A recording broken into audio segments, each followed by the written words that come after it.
السلام علیکم ورحمۃ اللہ۔ میرے پیارے 10ویں جماعت کے طلباء و طالبات، آج ہم شہنشاہ غزل میر تقی میر کی ایک غزل پڑھنے جا رہے ہیں۔ اس سے پہلے ایک لیکچر میں ہم نے ان کی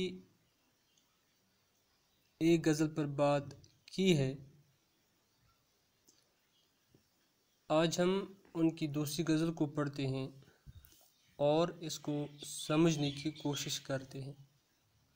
پیارے بچوں، سب سے پہلے ہم اس غزل کو پڑھیں گے۔ اس پوری غزل کو پڑھنے کے بعد اس کی تشریح کریں گے۔ ہنگامہ گرم کن جو دل ناصبور تھا، ہنگامہ گرم کن جو دل ناصبور تھا، پیدا ہر ایک نالے سے شور نشور تھا۔ پہنچا جو آپ کو تو میں پہنچا خدا تئیں، پہنچا جو آپ کو تو میں پہنچا خدا تئیں، معلوم اب ہوا کہ بہت میں بھی دور تھا۔ آتش بلند دل کی نہ تھی ورنہ اے کلیم، آتش بلند دل کی نہ تھی ورنہ اے کلیم، یک شعلہ برق خرمن صد کوہ طور تھا۔ کل پاؤں ایک کاسہ سر پہ جو آ گیا، کل پاؤں ایک کاسہ سر پہ جو آ گیا، یکسر وہ استخوان شکستوں سے چور تھا۔ کہنے لگا کہ دیکھ کے چل راہ بے خبر، کہنے لگا کہ دیکھ کے چل راہ بے خبر، میں بھی کبو کسی کا سر پرغرور تھا۔ تھا وہ تو رشک حوری بہشتی حمیم میر، تھا وہ تو رشک حوری بہشتی حمیم میر، سمجھے نہ ہم تو فہم کا اپنی قصور تھا۔ پہلے بچوں، اب ہم اس پوری غزل کی آسان سے شرح کریں گے۔ ہنگامہ گرم کن جو دل ناصبور تھا، پیدا ہر ایک نالے سے شورش نشور تھا۔ ہنگامہ گرم کن بمعنی فتنہ و فساد کو بڑھانے والا، ناصبور کے معنی ہے بے صبر، یعنی دل ناصبور کے معنی ہے بے صبر دل۔ شور نشور کے معنی ہے قیامت کا شور۔ پیارے بچوں، یہ غزل میر تقی میر کی ایک لاجواب غزل ہے۔ اس کا ایک ایک شعر اپنی مثال آپ ہے۔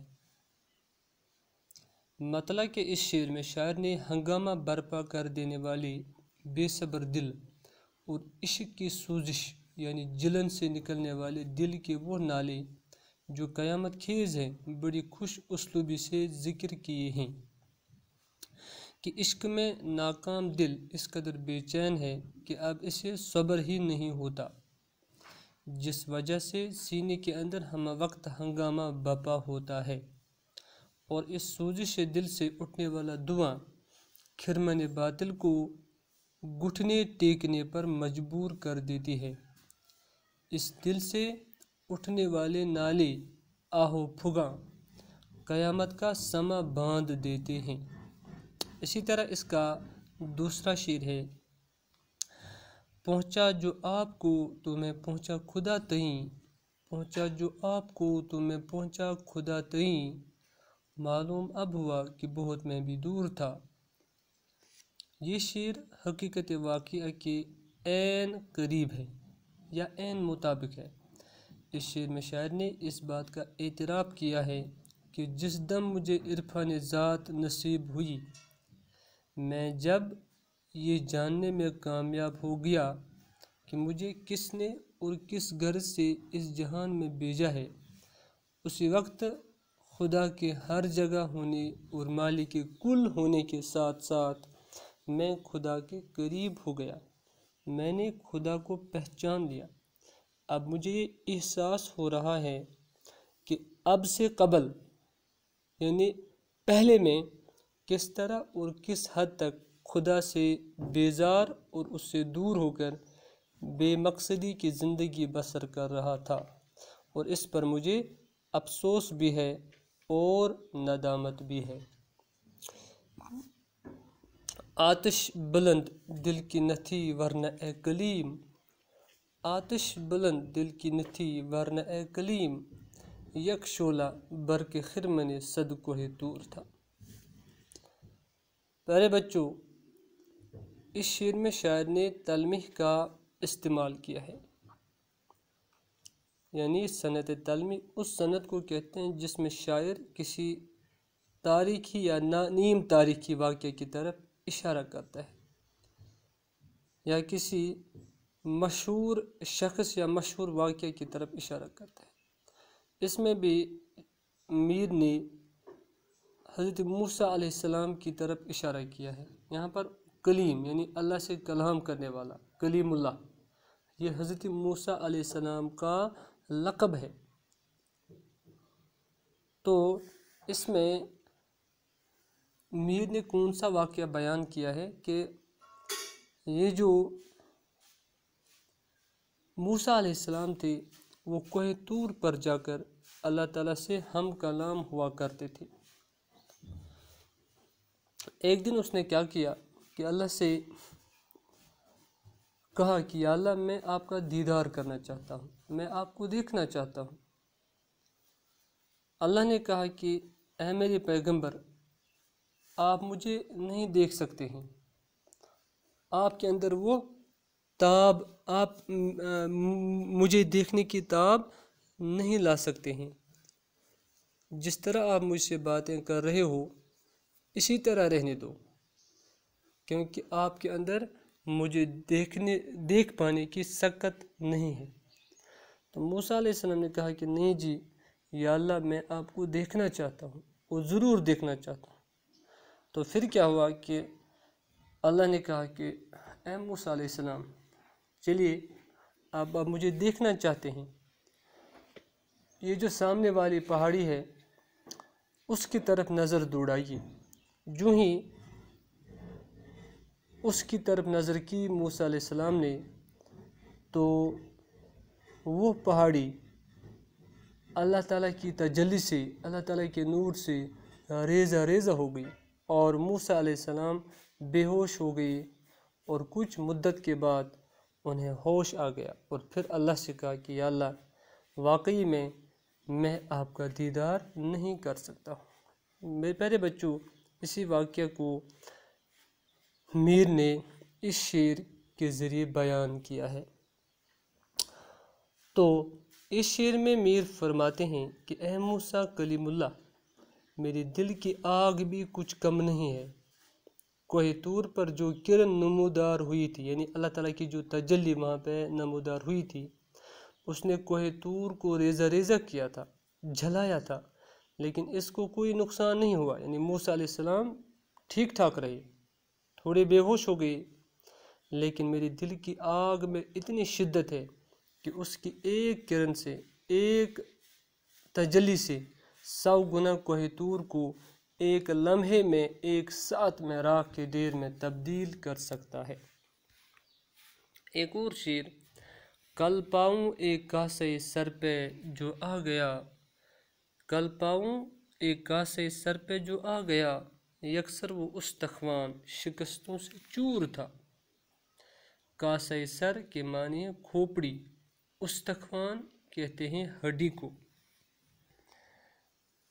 پہلے بچوں، یہ جو شعر ہے اور اس کے بعد والا جو شعر ہے، تو یہ دونوں اشعار معنی کے اعتبار سے باہم مربوط ہیں۔ اگر ایک شعر کو سمجھنے کی کوشش کی جائے تو معلوم ہوتا ہے کہ یہ شعر صرف برائے شعر ہے، جب دوسرا شعر زیر مطالعہ لاتے ہیں تو معلوم ہوتا ہے کہ نہیں، دونوں اشعار معنوی اعتبار سے باہم ایک دوسرے سے ہم آہنگ ہیں۔ غالباً میر نے ان دونوں اشعار میں کسی ایسے شخص کے حالات یا خیالات سمونے کی کوشش کی ہے جو تا حیات نیک نامی میں آگے تھا، مگر چونکہ یہ قدرت الہی ہے کہ امیر ہو کہ غریب، سب کو 2 گز زمین اور 5 میٹر یا اس سے زیادہ سفید کپڑا زیب بدن کرنا مقدر رہتا ہے، اور سب کی ایک ہی جاہ ہوا کرتی ہے۔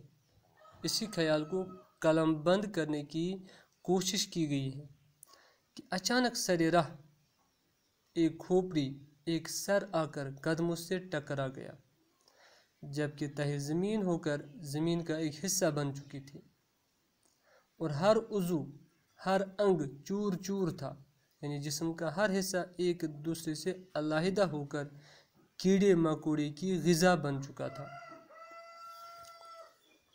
اس کے بعد والا جو شعر ہے، کہنے لگا کہ دیکھ کے چل راہ بے خبر، کہنے لگا کہ دیکھ کے چل راہ بے خبر، میں بھی کبو کسی کا سر پرغرور تھا۔ سر پرغرور یعنی گھمنڈی سر۔ یہ شعر اپنے ماقبل یعنی پہلے والے شعر سے معنوی طور پر پیوست ہے۔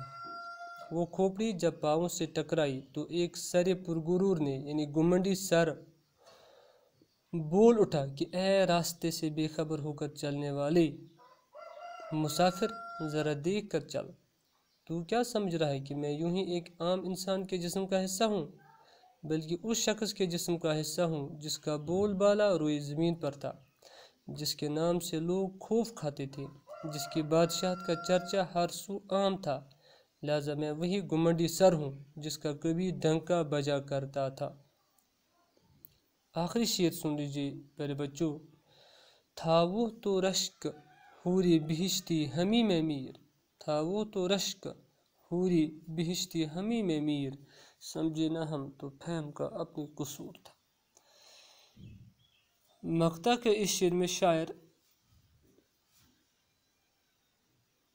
کیا فرمانا چاہتے ہیں؟ اس شعر کو ہم معنوی اعتبار سے کئی جہتوں سے سمجھ سکتے ہیں، کئی زاویے ہیں جس کے ذریعے سے ہم اس شعر کو اپنے فہم کے قریب لا سکتے ہیں۔ میر فرماتے ہیں کہ وہ فرشتہ صفت شخص جو ہمارے درمیان رہا کرتا تھا، وہ حسن کامل رکھنے والا شخص دراصل جنتی تھا۔ یہ بات اور ہے کہ ہمارے درمیان رہا کرتا تھا، اگر ہم اس راز کو نہ سمجھ سکے تو اس میں اس کا کہاں کچھ قصور ہے؟ یہ تو سراسر میرا ہی قصور ہے کہ ہماری فہم وہاں تک نہیں گئی کہ ہم اس بہشتی شخص کو سمجھ سکتے۔ میرے بچوں، اس طرح یہ غزل مکمل ہوئی۔ وداع چاہتا ہوں۔ اللہ حافظ۔